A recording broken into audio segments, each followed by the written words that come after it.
Abra sua Bíblia em Números. É uma continuação da mensagem da semana passada. Semana passada nós estudamos sobre Números capítulo 11. Hoje eu quero que você abra sua Bíblia em Números capítulo 13.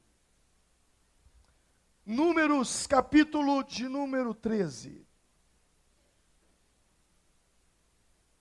Números 13. Diz assim a Bíblia, versículo 1, 2 e 3. E disse o Senhor a Moisés: envia homens que espiem a terra de Canaã, que eu hei de dar aos filhos de Israel.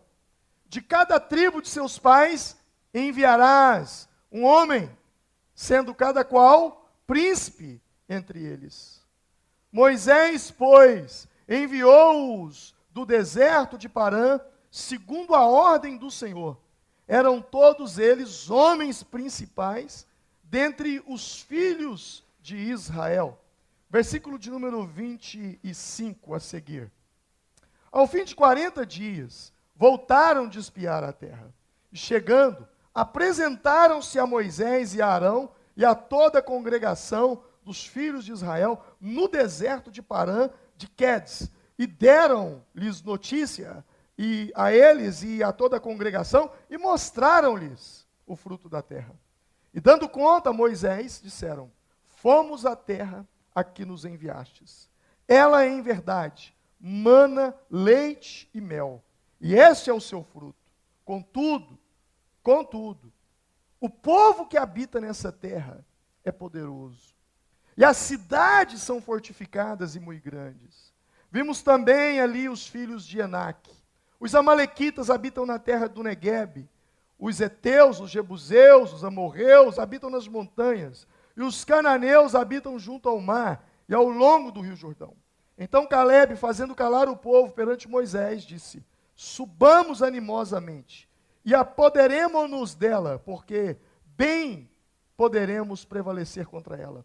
Disseram, porém, os homens que subiram com ele: não poderemos subir contra aquele povo, porque é mais forte do que nós. Assim, perante os filhos de Israel, infamaram a terra que havia espiado, dizendo: a terra pela qual passamos para espiá-la, é terra que devora os seus habitantes.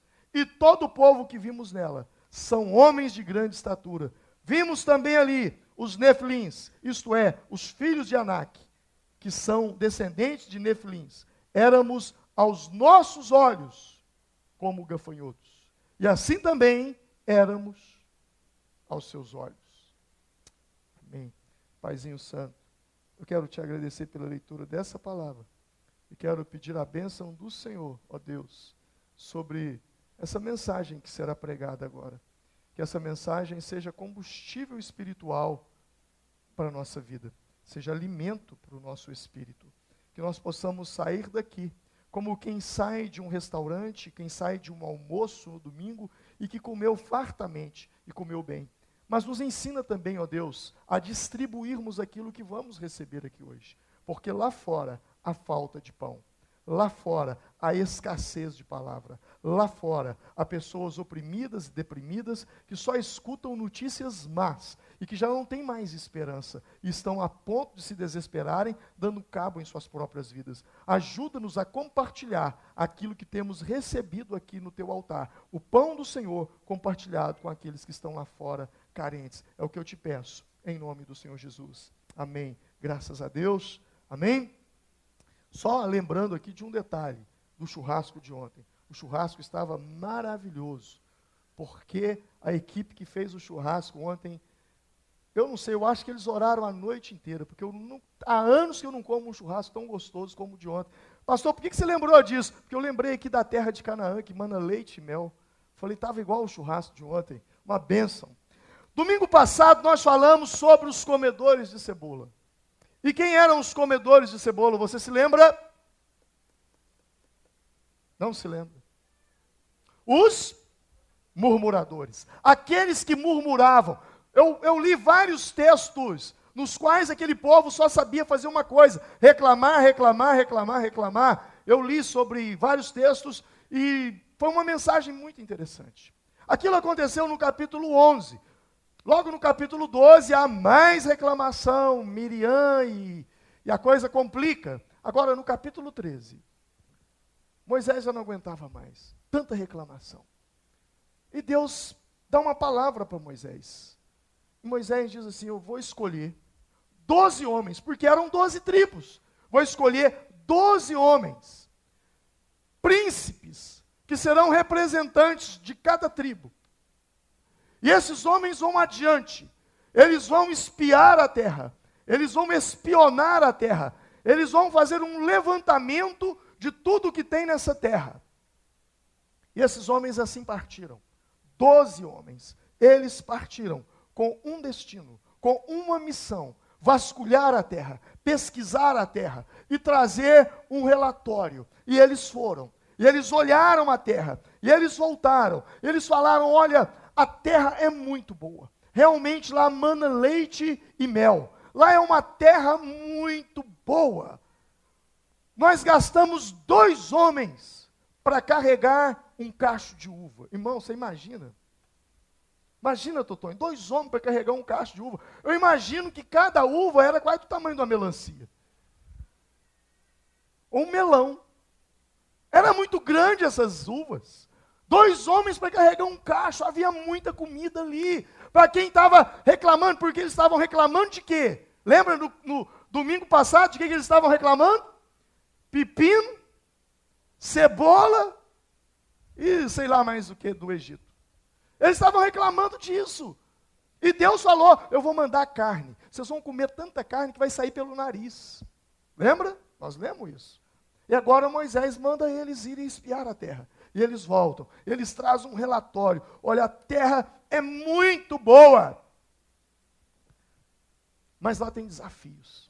Lá tem os gigantes. Lá tem os filhos dos gigantes. É gente que devora gente. Nós éramos aos seus olhos como gafanhotos, nós éramos muito pequenos, nós não vamos vencê-los, vamos desistir. E a Bíblia diz que eles começaram então a infamar a terra,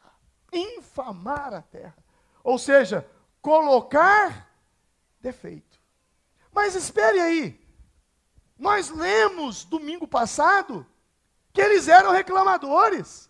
Nós lemos domingo passado que eles eram murmuradores. E quem é murmurador e reclamador, sempre vai reclamar. Sabe, gente, a murmuração e a reclamação é como o vício do cigarro.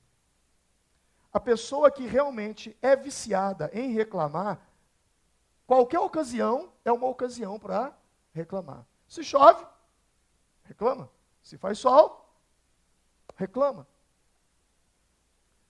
Agora, o que me chama a atenção, eu gostaria de dar uma dica para você nisso, porque isso me veio à mente agora, quando eles trazem o relatório. Eles trazem o relatório. Eles dizem, a terra realmente é boa. A terra mana leite e mel. A terra tem uma produção muito boa. A terra é farturenta. Mas, lá tem os gigantes. Lá tem os gigantes. Lá tem gente que devora gente. Lá tem gente perigosa. Lá tem gente destruidora. Presta atenção. Ouça o que eu vou falar. Ouça o que eu vou falar. Um dos grandes problemas que nós temos vivido hoje, as grandes corporações, as grandes organizações e quem lida com gente, é a questão do feedback. E o que é o feedback? É o relatório que eu dou para as pessoas. É o relatório final. De tudo. Porém, existe uma situação que eu e você precisamos ficar atentos. A terra é boa, mas tem os gigantes. Diga comigo, mas. Diga, mas. Vira uma pessoa que está do seu lado e diz assim, mas. Você sabe o que significa o mas?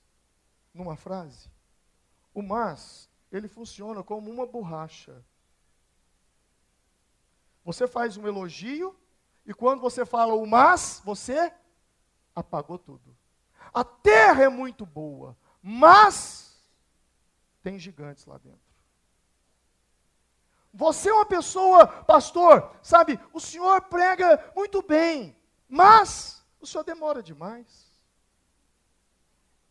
Pastor, o senhor é muito entusiasmado, eu gosto de ouvir o senhor, mas o senhor fala muito alto.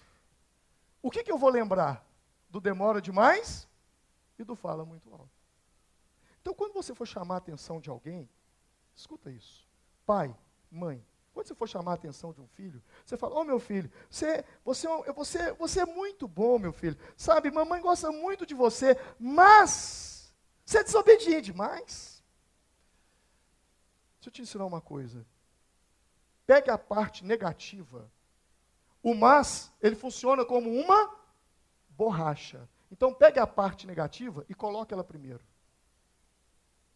A terra que nós vimos, lá tem muitos gigantes, lá tem gente que devora gente, lá tem os filhos de Enaque, mas é uma terra muito boa, é uma terra produtiva. Mudou a frase? Está entendendo? Coloca a parte, se você tem que usar um mas, coloque a parte negativa primeiro. Olha, você é muito desobediente, mas você é um filho muito bom que a mamãe ama. Você está ensinando. Aprendeu aí? Valeu a dica? Vamos voltar para o texto. Aquelas pessoas, elas murmuravam. Mas elas murmuravam ali agora, e eles se viram diante dos filhos de Enaque como gafanhotos. Por quê? Porque eles sofriam de uma falta de convicção, de identidade. É justamente sobre isso que eu quero falar com você hoje. Identidade. Quem é você? Quem é você? Você já parou para pensar nisso? Quem é você? Essa é uma das perguntas mais importantes sobre a sua vida. Quem é você? Porque essa pergunta é sobre você. E é uma das perguntas mais importantes da sua vida. Você precisa saber quem é você. Por quê? Por que eu preciso saber quem eu sou? Porque as convicções que você tem sobre você definem as fronteiras da sua vida. As convicções que você tem sobre você definem os limites dentro dos quais você vai viver. Define até onde você pode ir. Define até onde você pode chegar. A sua identidade define quem você é e quem você será. Por isso que quando nós nos encontramos com Jesus, e quando o Espírito Santo vem sobre as nossas vidas, e há uma metamorfose, uma transformação, e ao mesmo tempo também uma metanoia, uma mudança de mentalidade, é justamente para provocar em nós uma transformação de identidade. Aqueles homens não sabiam quem eles eram. Não sabiam. E quem sabe, e quem não sabe o que é, qualquer coisa que é, tá bom. E isso é mal. Isso é ruim. Porque você começa a ser como o Salmo 1 diz, como uma palha que é levada pelo vento. Ou seja, aonde o vento bate, você vai. E você vai por quê? Porque você não tem convicção da sua identidade. Meu irmão, deixa eu te dizer uma coisa. Quando você tem convicção de quem você é, você pode entrar no inferno. Você não vai mudar, porque você sabe quem você é. Se você tem convicção de quem você é, você está dentro de uma boate, você está dentro de qualquer lugar desse mundo. Você sabe quem você é, você está numa festa do mundo, você está lá, sei lá na onde. A situação da vida te levou, você foi parar naquele lugar ali, não porque você queria, mas você tem identidade, você não se contamina, você não se desvia, você não segue essas coisas, porque você sabe quem você é. Agora, quem não tem identidade, até dentro da igreja desvia. Ele não precisa estar no mundo, ele desvia dentro da igreja. Porque aqui dentro da igreja, se você procurar gente ruim, que não está com nada, que está aqui só para tirar a gente da igreja, você vai achar. Você acha que não? Você acha. É claro que você vai achar. Mas você precisa ter identidade. Identidade tem a ver com quem você é. É você. Identidade vai definir as suas conquistas, vai definir a sua fé, vai definir que tipo de homem ou mulher você será, em quem você se tornará na vida. Você pode ser uma pessoa muito inteligente, cheia de habilidades. Você pode ser uma pessoa extremamente capaz. Porém, o quanto você vai usar a sua capacidade depende de uma coisa: da sua identidade. Da identidade que você projetou para você mesmo. Isso vai moldar a sua vida.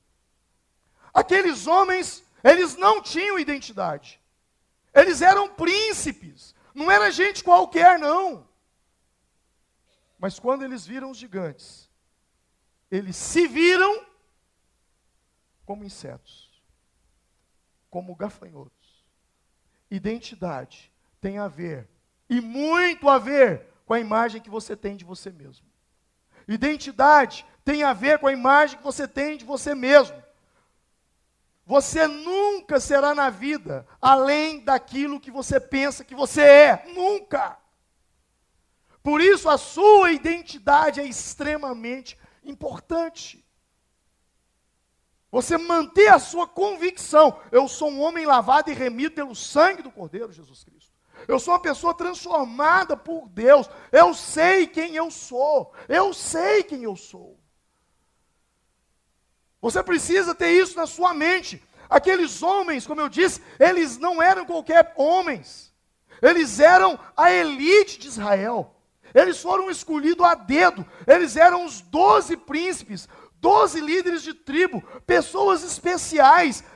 Ser convocado para a missão que eles foram convocados, era uma grande honra. Naquele momento, todos eles pareciam iguais, quando foram escolhidos. Todos eles eram iguais, exemplos de coragem. Mas quando eles foram provados, como acontece com todo servo de Deus, em todos os tempos, o teste revela o caráter. E o teste revelou o caráter deles. Salmo 139. É um texto maravilhoso na Bíblia, você já deve ter lido. Mas o versículo 23 e o versículo 24 diz assim: sonda-me, ó Deus, e conhece o meu coração. Prova-me e conhece os meus pensamentos. E vê se há em mim algum caminho mau. E guia-me pelo caminho eterno. Sonda-me, ó Deus. Prova-me e conhece os meus pensamentos. Diga comigo: prova-me e conhece os meus pensamentos. Mais uma vez: prova-me e conhece os meus pensamentos. Quando é que as pessoas conhecem os seus pensamentos? É quando você está sendo provado. Porque a prova revela o seu caráter. A prova revela quem é você. E agora eles estavam diante de uma prova. E diante daquela prova, eles revelaram o que eles pensavam de si mesmos. É bom eu fazer um adendo aqui. Eles eram 12, porém 10 se viram como gafanhotos. 2 não. 2 disseram: nós vamos lutar. 2 disseram: nós vamos batalhar. Nós vamos para a guerra. Nós vamos para a luta. Nós vamos entrar naquela terra. 2, talvez foram aqueles 2 que pegaram a parte negativa da frase e colocou primeiro. Para colocar um mas e dar uma apagada na frase negativa e focar naquilo que era realmente virtude. Nós não devemos orar a Deus pedindo para Deus eliminar todos os problemas das nossas vidas. As provas fazem parte da vida. Elas são bênção, porque elas revelam o nosso caráter. O que nós precisamos fazer é pedir a Deus sabedoria para enfrentar e vencer essas adversidades. O interessante é que quando eu leio esse texto, eu fico pensando, sabe o que eu vejo nesse texto? Eu vejo predestinação e eu vejo livre-arbítrio. Predestinação. Por que predestinação? Aquele povo estava predestinado. Havia uma predestinação nacional. E qual predestinação é? Eu vou tirar vocês da terra do Egito e eu vou levar vocês para a terra prometida. Todos eles estavam predestinados. Havia uma palavra de Deus para aquele povo. Mas a palavra humana prevaleceu naquele momento. Porque embora eles tivessem uma predestinação nacional de entrar todo aquele povo na terra prometida, O livre-arbítrio determinou a situação individual de cada um. Isso quer dizer que Deus pode dizer uma coisa a seu respeito, e no meio do caminho, você mudar tudo aquilo. Por quê?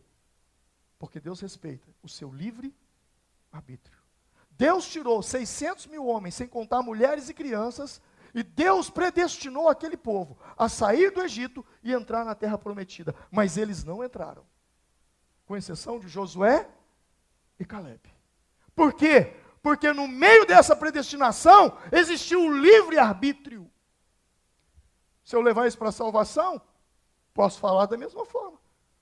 Deus nos predestinou a todos a salvação. A Bíblia diz que o desejo de Deus é que todo homem chegue ao pleno conhecimento da salvação. Mas ao mesmo tempo, cada um tem a liberdade de escolher o que vai fazer da vida e para onde vai. Quando alguém me diz, pastor, será que Deus manda as pessoas para o inferno? Eu digo, Deus não manda ninguém para o inferno.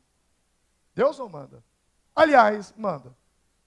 Ele mandou o diabo e os seus anjos. O diabo, o inferno, foi criado para Satanás e seus anjos. Não foi para o ser humano. O ser humano foi predestinado à salvação. Mas no meio do caminho, houve o pecado. O pecado desviou o caminho da eternidade para o céu e julgou a eternidade para o inferno. E o homem caminha em passos largos. Mas Deus amou o mundo de tal maneira que deu o seu Filho unigênito para que todo aquele que nele crê, todo aquele que nele crê, não pereça, tenha a vida eterna. Deus organiza o caminho da salvação, mas o homem insiste, como o povo hebreu, em permanecer no deserto e ser condenado. Não foi Deus que fez isso, foram eles que escolheram isso. A predestinação de Deus para eles era terra prometida, mas o livre-arbítrio de cada um os impediu. O livre-arbítrio na vida de Josué e Caleb foi uma bênção, porque eles escolheram a coisa certa. Bom, onde eu quero chegar com isso? Eu quero chegar aqui, aqueles que disseram que não podiam conquistar a terra, não conquistaram. Os que declararam que poderiam conquistar a terra, estes conquistaram. Aquilo que você acredita que você consegue, você vai conseguir. Mas aquilo que você não acredita que consegue, você não vai acreditar. Você não vai conseguir, desculpa. De todo jeito, você está certo. Esses homens aqui, eles não abriram mão, Josué e Caleb, não abriram mão da palavra de Deus, não abriram mão da fé. Enquanto os outros, eles começaram a caminhar e a olhar e a verificar a vida do lado difícil. Os gigantes, sei lá o que mais, mas não prestaram atenção naquilo que Deus estava preparando para eles. Os que declararam que poderiam tomar posse, tomaram posse. Porém, há uma ressalva aqui.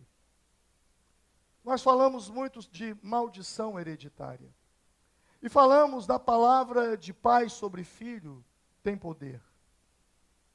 Mas até quando a palavra do pai sobre o filho tem poder? Existe um limite. E esse texto mostra isso. Esse texto mostra que existe um limite. A Bíblia nos diz aqui em Números 14, versículo 3. A palavra maligna que os pais disseram a respeito dos filhos não cumpriu. E porque o Senhor nos traz a essa terra para cairmos à espada e para que as nossas mulheres e crianças sejam por presa, não nos seria melhor voltarmos ao Egito? Agora, o versículo 31. Olha o que diz.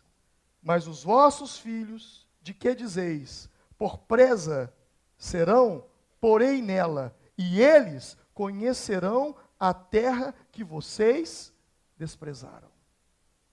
Eles estavam falando para Deus, eles estavam dizendo, ó Deus, é melhor, o Senhor nos trouxe para essa terra, para passar por dificuldade, para cairmos aqui a espada, morrer de fome, nós, nossas mulheres, nossas crianças, para que elas sejam presas de animais. E Deus no versículo 31 diz, mas os vossos filhos, que vós dizeis, por presa serão, eles eu porei nela, eles conhecerão a terra que vocês desprezaram. Deus estabeleceu um limite aqui. Deus estabeleceu um limite. E eu vejo a graça de Deus nisso. Os pais não entraram. E lançaram palavra de maldição para que os filhos não entrassem. Mas os filhos entraram. Deus disse, os filhos que vocês disseram que vai morrer aqui, esses não vão morrer, eles vão entrar na terra prometida. Que Deus faça isso sobre a sua vida, sobre todas as maldições que os seus pais lançaram sobre você. Que a bênção de Deus, e eu tenho certeza que uma vez que você entregou sua vida para Cristo, renunciou o pecado, se arrependeu e quebrou toda essa maldição pelo sangue de Cristo que está sobre você, isso não tem mais poder sobre a sua vida. A terra prometida é sua.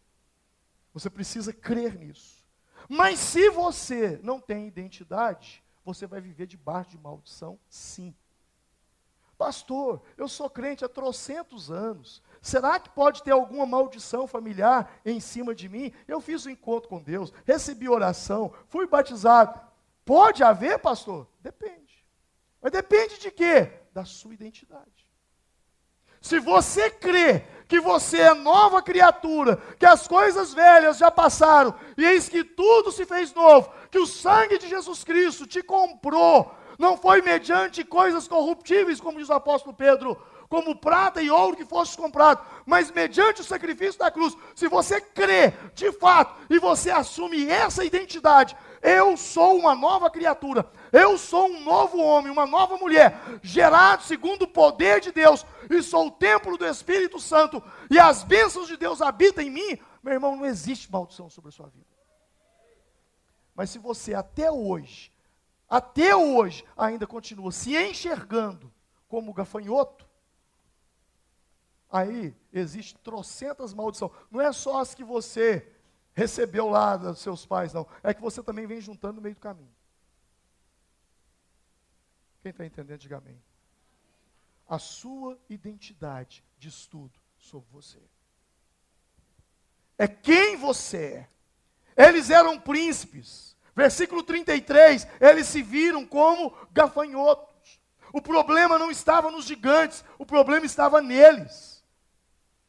Quando eles se viram, e o problema, sabe, quando a gente se vê, presta atenção nisso, quando a gente se vê, quando você se vê de uma forma, sabe o que você imagina?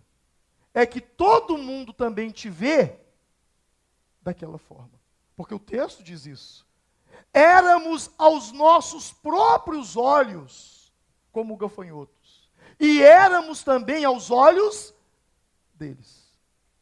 Você está entendendo? Quando você tem uma imagem sobre você, você começa a imaginar que todos pensam a mesma coisa ao seu respeito.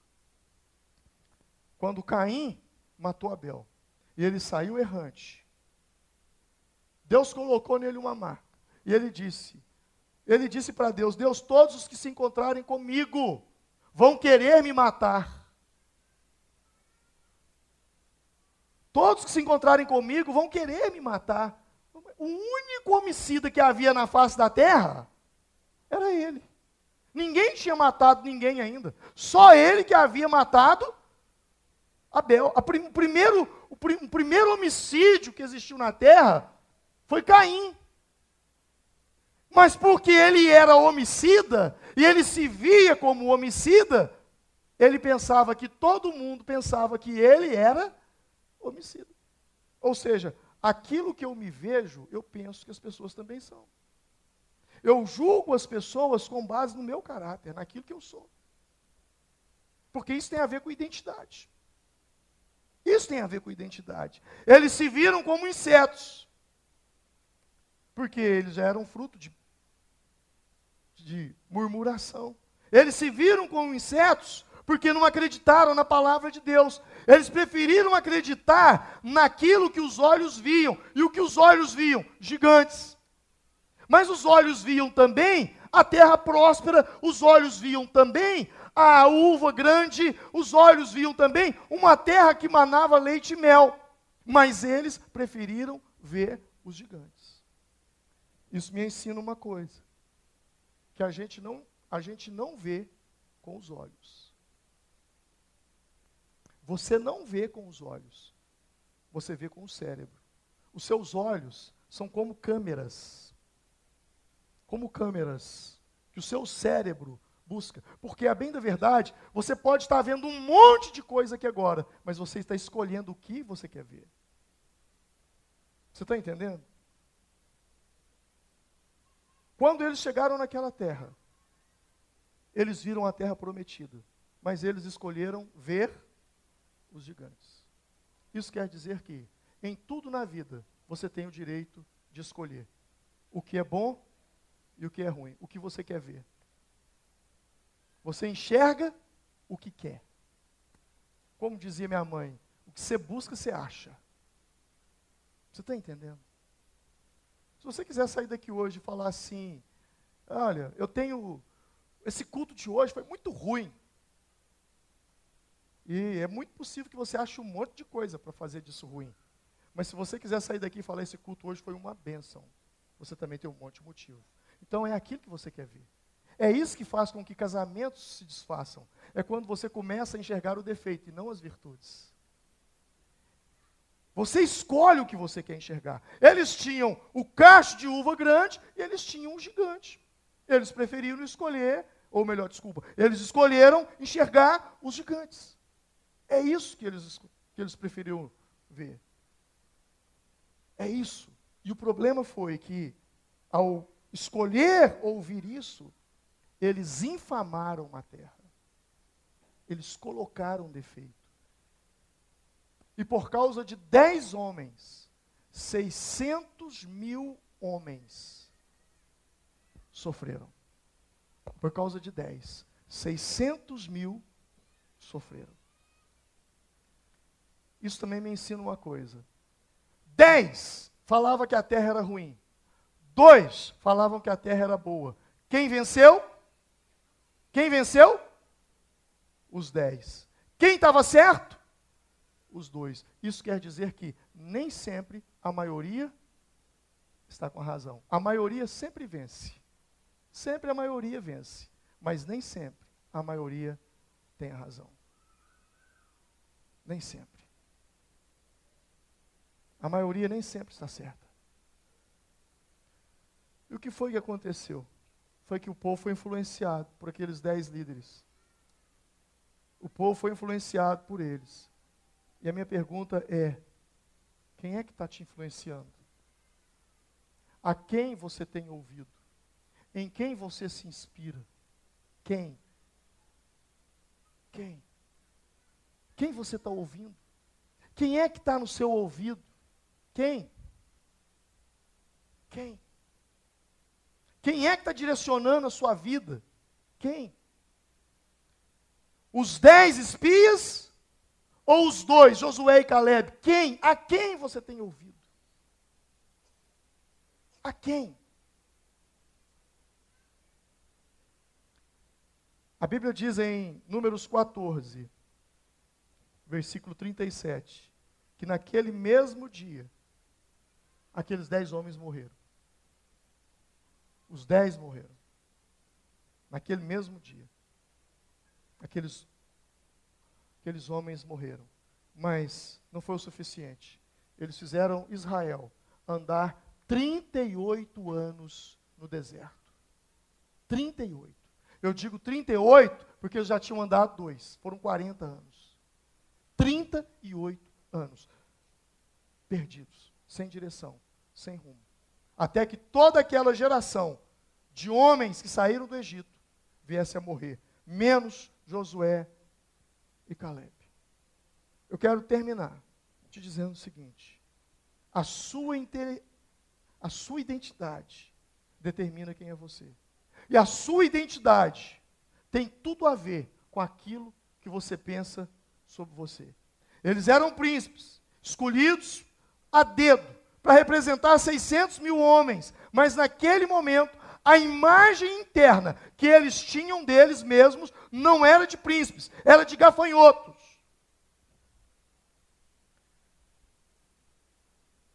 Sabe, irmãos, quando eu cheguei aqui, vou até fazer uma propaganda, eu achei diferente o copo, porque é a primeira vez que eu vejo esse copo aqui, da Flora.